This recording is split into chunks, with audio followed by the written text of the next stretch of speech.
there's so much more I can say. There's so much more I can say. The bottom line is, we women are the victims. We women are oppressed. We're so oppressed. We're the victims, and why? Because we live in a system. We women are oppressed by the patriarchy run by men. That's right. All the men control the patriarchy. All men control the government. All men control the system that oppresses us women. We're so oppressed. Boo-hoo. You know what's funny, Mrs. Behead, that you mentioned that you're living under a system, patriarchy and a system that oppresses women. And don't you mean us, Mrs. Behead? Don't you mean us, the ultimate system that be the patriarchy, the new order? Why am I saying this? Well, it's true, Mrs. Behead. I mean, we NWO guys, we Illuminati 1%, whatever you want to call us. You know, we're the ones in charge, so don't you mean us? Well, shame on you. Well, it's funny because, it's just really, really funny. Um, as I said, as I said before, we control everything, and we control you. Who do you think is the one who's giving you all the funding for all your little feminist agenda and stuff? Who do you think's done that? What are you talking about? Come on, sweetheart. You don't think you just got all that money out of thin air? Who do you think it was supplied by?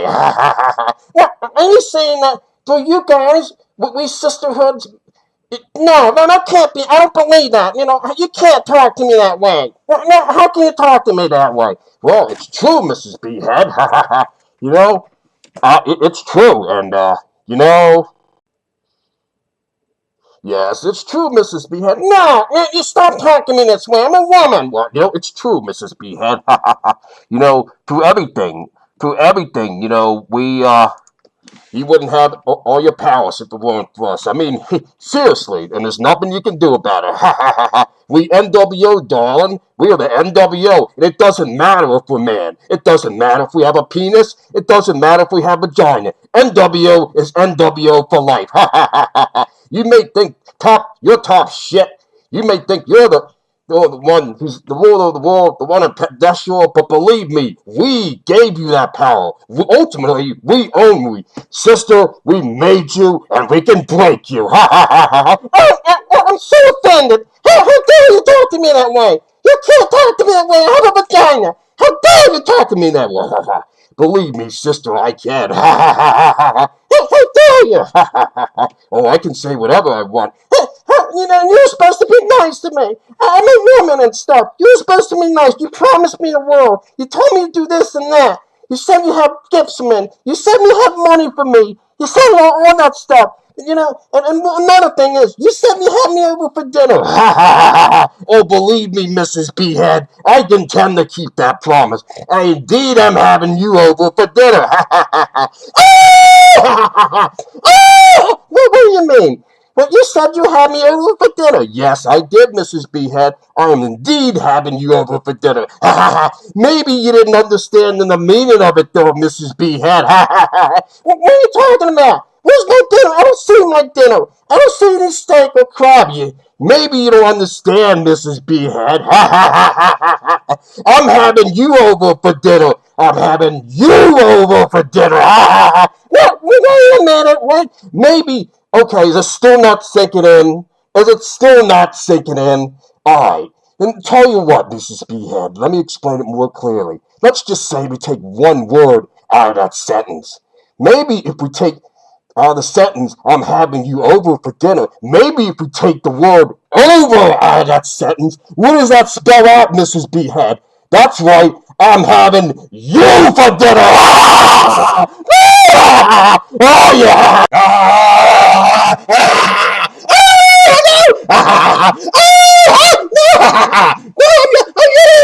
Get over here! No, get out of here! No, you don't. You ain't going nowhere. You're going in my mouth. No, no! Oh, no, no, no, no! Yum, yum.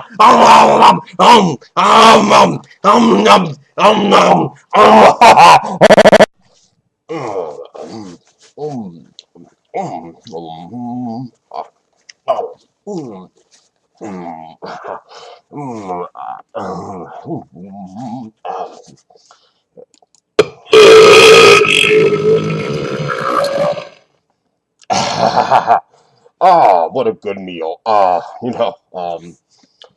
What a good meal. It kind of tasted on the bitter side.